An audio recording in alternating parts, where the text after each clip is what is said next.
కశ్యప ఛానల్కి స్వాగతం. ఈ రోజున మనం తిరుపతి జిల్లాలో ఉన్నటువంటి వెంకటగిరిలో కొలువైన అత్యంత ప్రాచీనమైన శివాలయాన్ని దర్శించడం జరిగింది. దానికి సంబంధించిన వివరాలను విశేషాల గురించి తెలుసుకుందాం రండి. వెంకటగిరి ఒకప్పుడు నెల్లూరు జిల్లా, ప్రస్తుతం తిరుపతి జిల్లాలో ఉన్నటువంటి ఈ వెంకటగిరి వెలమరాజుల కాలం లోపల రాజధానిగా విరాజిల్లింది అని చెప్పి చారిత్రక ఆధారాల వల్ల తెలుస్తుంది. ఈ వెంకటగిరిలో కానవచ్చేటువంటి అత్యంత ప్రసిద్ధమైన ప్రాచీనమైనటువంటి శివాలయం, ఆ శివాలయం లోపల ఉన్నటువంటి నిర్మాణ శైలి ఎలాంటి వారినైనా కట్టిపడేస్తుంది అని చెప్పి చెప్పడం లోపల ఏమాత్రం సందేహం లేదు. నిజానికి ఈ శివాలయం అత్యంత పురాతనమైనది. దీనిలో ఉన్నటువంటి శివలింగం వచ్చేసరికి కాశీ నుండి తీసుకురాబడిందిగా చెప్పడం జరుగుతుంది. దీనికి సంబంధించిన వివరాల్లో కనుక ఒకసారి మనం వెళ్ళినట్లయితే, వెంకటగిరి ఆ ప్రాంతాన్ని బంగారు యాచమనాయుడు పరిపాలిస్తున్న కాలం లోపల కాశీ నుండి ఒక బ్రాహ్మణుడు వచ్చాడంట. బ్రాహ్మణుడు వచ్చి, ఓ రాజా, కాశీ నుంచి నేను ఒక శివలింగాన్ని తీసుకొని వచ్చాను, తీసుకో అని చెప్పి ఆ యాచమనాయుడికి ఇవ్వడం జరిగిందంట. ఇచ్చి, రాజా, దీనికోసం ఒక ప్రత్యేకంగా ఒక గుడిని కట్టి రోజు నిత్య ధూపదీప నైవేద్యాలను కొనసాగే విధంగా చర్యలు తీసుకో, నీవు, నీ వంశము, నీ ప్రజలంతా కూడా చల్లగా ఉంటారు అని చెప్పి రాజుకు తెలియజేశాడంట.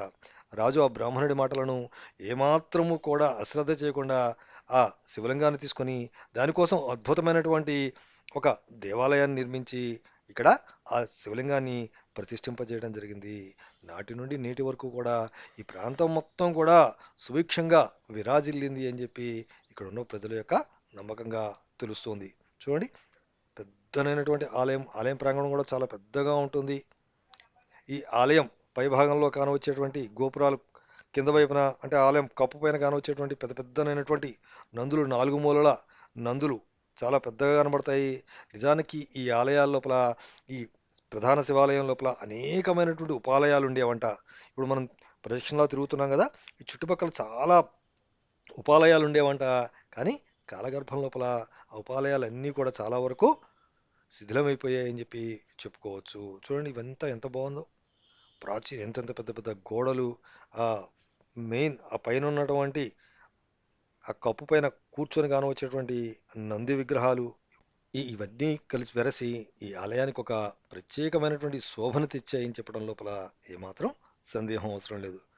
ఇంత పెద్దనైనటువంటి ప్రాంగణం, ఈ ప్రాంగణం ఇప్పుడు ఇదంతా కూడా ఆలయం యొక్క గోడ, ఇటు పక్కన ఉన్నది ప్రహరీ గోడ. ఈ ప్రహరీ గోడకి వెనక వైపున మనం కైవల్య నది ప్రవహిస్తూ ఉంటుంది. ఇది కనబడుతుంది కదా.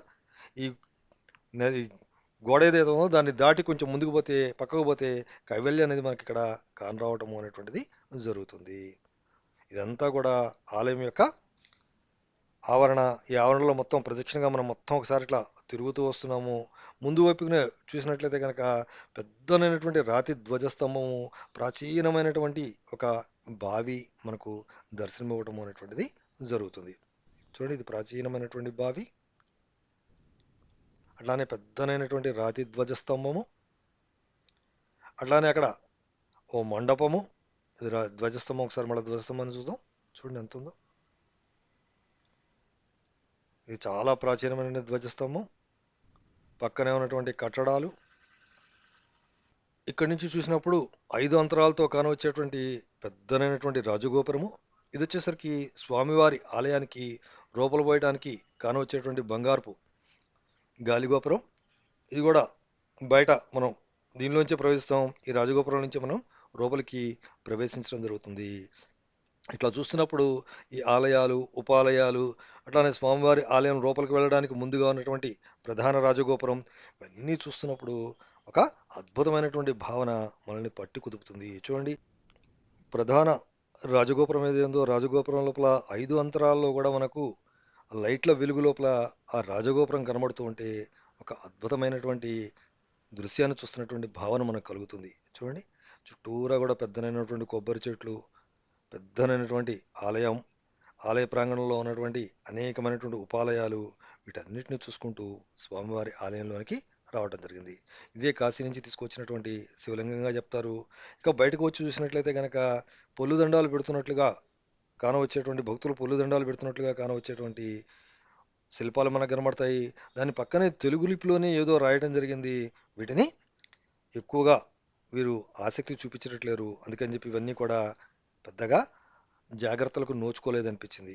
అక్కడి నుంచి మళ్ళా ఒక 1.5 కిలోమీటర్ 2 కిలోమీటర్స్ దూరం లోపల మరో ప్రాచీనమైన శివాలయం ఉండేదని, ఆ శివాలయాన్ని పూర్తిగా శిథిలమైపోవడంతో దాన్ని పూర్తిగా ధ్వంసం చేసేసి పూర్తిగా తీసివేసి అదే ప్రదేశం లోపల మరొక శివాలయాన్ని నిర్మించారని తెలియటంతో అక్కడికి వెళ్ళడం జరిగింది. ఇక్కడ కనబడుతుంది పడిదం నగర్ కాశీ తోట అనేటువంటి బోర్డుని ఇక్కడ మనం చూడవచ్చు. తోట లోపల ఉన్న శివాలయం పెద్ద శివాలయం కాకపోయినా కూడా కానీ ఈ శివాలయం కూడా చాలా చక్కగా కట్టారు. ఇది కొత్తగా కట్టినటువంటి శివాలయం. ఈ శివాలయం ప్రదేశం లోపల ప్రాచీనమైనటువంటి ఒక శివాలయం ఉండేదట. అది కూడా చాలా అద్భుతంగా ఉండేది అని చెప్పి మనకు తెలుస్తుంది. కాకపోతే ఆ శివాలయాన్ని పూర్తిగా నేలమట్టం చేసి అదే ప్రదేశం లోపల అదే ఆర్కిటెక్చర్ తోటి ఒక అద్భుతమైనటువంటి శివాలయాన్ని మరలా ఇక్కడ నిర్మించడం జరిగింది. ఈ శివాలయంలో కూడా అనేకమైనటువంటి ఉపాలయాలు మనకు దర్శనమిస్తాయి. సరే, మొత్తం ఆలయం మొత్తాన్ని ఒక ప్రదక్షిణలాగా అట్లా తిరిగి వచ్చిన తర్వాత ఇక్కడ ఉన్నటువంటి ఉపాలయాల్లో ఉన్నటువంటి దేవతామూర్తులను ఒకసారి చూసేటువంటి ప్రయత్నం చేద్దాం. ముందైతే ఒకసారి ఆలయం చుట్టూరా ఆవరణ ద్వారా తిరుగుతూ ఎన్ని ఉపాలయాలు ఉన్నాయి, ఎక్కడెక్కడ ఏ ఆలయం ఉంది, ఇవన్నీ కూడా మనం చూసేటువంటి ప్రయత్నం చేద్దాము. ఇక్కడ ఉన్నటువంటి ఈ ఉపాలయాల్లో ఉన్నటువంటి దేవుళ్ళను మళ్ళా ప్రధాన దేవుణ్ణి చూసి వచ్చిన తర్వాత ఒకసారి చూద్దాం. మనం ముందు వైపుకి వచ్చినప్పుడు అద్భుతమైనటువంటి నందీశ్వరుడికి ఎదురుగా మనకు అద్భుతమైనటువంటి శివలింగం కూడా కానరావడం జరుగుతుంది. ఈ శివలింగానికి పక్కగానే అమ్మవారికి అంటే శివలింగం ఎదురుగా నిలిచినప్పుడు రైట్ సైడ్ లోపల మనకు అమ్మవారి యొక్క ఆలయం కానవస్తుంది. అంటే స్వామివారి ఆలయం చూసాము, బయట నుంచి చూసినట్టయితే కనుక రైట్ సైడ్లో అమ్మవారి ఆలయం కనబడుతుంది. ఇక మరలా ఒకసారి మళ్ళీ మనం చుట్టూరా తిరిగేటువంటి ప్రయత్నం చేసినట్లయితే కనుక ఇక్కడ ఉన్నటువంటి అనేకమైనటువంటి ఉపాలయాలు ఏవైతే ఉన్నాయో ఈ ఉపాలయాలను మనం చూడవచ్చు. ఇందా మనం చూసుకుంటూ వెళ్ళినటువంటి విఘ్నేశ్వరుడి ఆలయం మనకి ఇక్కడ దర్శనమిస్తుంది. అట్లానే ఇంకా కొద్దిగా ముందుకు వెళ్ళినట్లయితే కనుక ఇక్కడ దేవసేన వల్లి సమేతులైనటువంటి సుబ్రహ్మణ్యేశ్వర స్వామి వారి యొక్క ఆలయం ఏదైతే ఉందో ఈ సుబ్రహ్మణ్యేశ్వర స్వామి వారి యొక్క ఆలయాన్ని కూడా మనం చూడవచ్చు. చూడండి, ఇవే కాక ఇక్కడ అనేకమైనటువంటి ఇతర ఉపాలయాలు కూడా మనకి ఇక్కడ దర్శనం ఇవ్వటము అనేటువంటిది జరుగుతుంది. మొత్తం మీద ఆ పాత ఆలయం అంతా గొప్పగా పెద్దగా ఆలయం లేకపోయినా కూడా ఈ ఆలయం కూడా చాలా అద్భుతంగా నిర్మించారు. ఈ రెండు ఆలయాలు కూడా ఒక 2 కిలోమీటర్ల దూరం లోపల నిర్మించబడము అనేటువంటిది విశేషంగా మనం చెప్పుకోవచ్చు. ఒకప్పుడు వెలమల రాజధానిగా అద్భుతమైనటువంటి ఖ్యాతిని గడించినటువంటి ఈ వెంకటగిరి పట్టణం లోపల కనవచ్చేటువంటి ఈ శివాలయాలు ఆ రోజుకే కాదు ఈ రోజును కూడా అత్యంత భక్తి విశ్వాసాలతోటి ప్రజలు వీటిని సేవిస్తూ ఉంటారు. ఇక్కడ గమనించినటువంటి ఈ కొత్త ఆలయానికి ఇప్పుడిప్పుడే భక్తుల రాక ఎక్కువ అవుతున్నది. కానీ ఆ పాత శివాలయం వచ్చేసరికి మాత్రం శివరాత్రి ఇలాంటి సమయాల లోపల ఇసకేస్తే రాలనంత జనాలతోటి చాలా అద్భుతమైనటువంటి కార్యక్రమాలు అక్కడ జరుగుతాయని స్థానికుల మాటల వల్ల మాకు తెలియటం జరిగింది. చూసారు కదా మా ఈ వీడియో కనుక మీకు నచ్చినట్లయితే తప్పకుండా లైక్ చేయండి, షేర్ చేయండి, సబ్స్క్రైబ్ చేసుకోండి. Thank you.